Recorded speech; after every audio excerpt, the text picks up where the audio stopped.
pembelajaran aktif itu memang sangat bagus, sangat menghasilkan anak-anak yang kreatif, yang berpikir kritis. Tentunya di sini ini tidak bisa juga terlaksana tanpa ada dukungan dari kepala madrasah. Paling tidak baik itu dukungan moral, material itu harus kami siapkan. Kemudian persoalan dengan situasi yang ada mengenai kelas apa dan sebagainya itu sengaja kami setting sedemikian rupa sehingga kelas-kelas yang ada itu kita sudah mengelompokkan sedemikian rupa, termasuk penataan meja dan kursi yang ada di dalam. Kemudian selain itu pemanfaatan lingkungan yang ada di madrasah juga itu sering kita tekankan kepada teman-teman bidang studi untuk tetap memanfaatkan fasilitas yang ada di sekolah, termasuk fasilitas lingkungan yang ada, kemudian taman-taman yang ada, bagaimana caranya dia bisa memanfaatkan sebagai sumber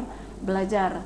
Nah, kesemuanya itu adalah berkat kerjasama antara komite yang ada di madrasah ini, termasuk penataan taman apa dan sebagainya. Itu adalah buah hasil dari komite kami yang senantiasa juga mendorong untuk bagaimana lebih meningkatkan lagi pemanfaatan lingkungan yang ada di madrasah ini. Dengan kebutuhan-kebutuhan teman-teman guru dan staf di sini adalah kami senantiasa menganggarkan yang tadinya itu biaya-biaya untuk pengadaan bahan dan ATK itu sebelum menerapkan pembelajaran aktif itu masih sangat rendah.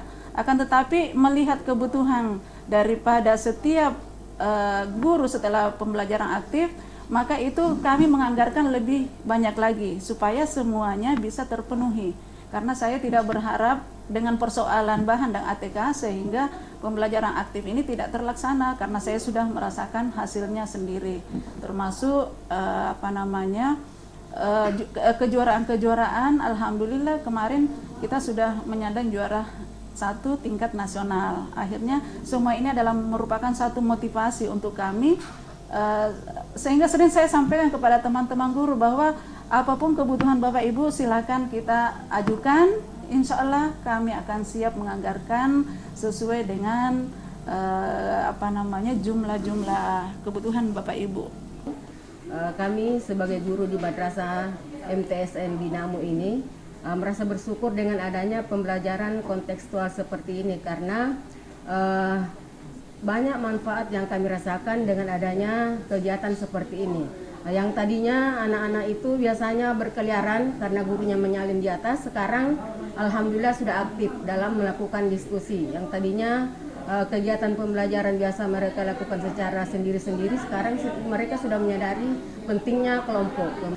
Jadi kita hanya membimbing siswa untuk melakukan kegiatan pembelajaran, kegiatan diskusi. Selain itu juga kita hanya memantau kegiatan siswa. Jadi kalau dulu dikatakan pembelajaran guru yang aktif, sekarang siswa yang aktif.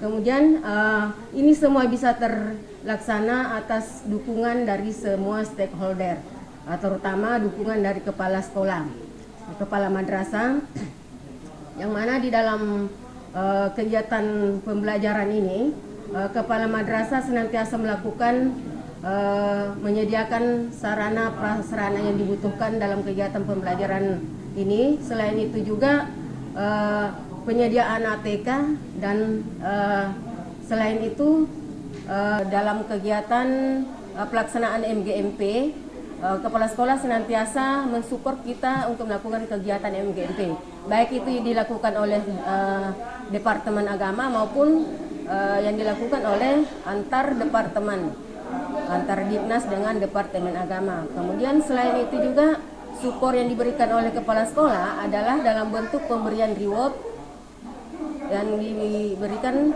secara berkala oleh kepala sekolah di setiap semesteran.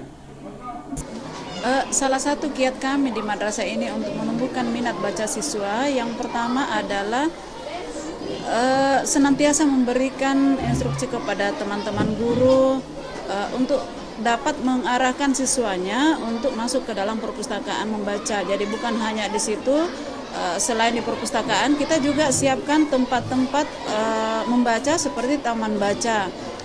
Itu adalah salah satu kiat yang kami lakukan untuk menumbuhkan minat baca siswa yang ada di Madrasah Sanawiyah Negeri Binamu. Selain itu juga kita senantiasa menyampaikan kepada anak-anak untuk dapat dapat membaca di perpustakaan sekiranya ada waktu-waktu luang yang bisa dia gunakan sebagai waktu untuk membaca. Sini kami dipacu untuk berpikir daya kreativitas, imajinasi, dan daya kritis. Maksud dari daya kritis itu, kita berpikir tidak hanya secara cuma-cuma, tapi kita dipacu untuk berpikir lebih dan lebih jauh. Pada saat kita belajar aktif, kita dipacu untuk berbicara, yaitu berbicara tidak hanya untuk berbicara atau berdiskusi, itu kan tidak efisien kalau dikatakan hanya sendiri. Jadi berbicara itu atau berdiskusi dilakukan oleh beberapa orang, baik itu kita berinteraksi antara kelompok, siswa dan maupun guru dan siswa.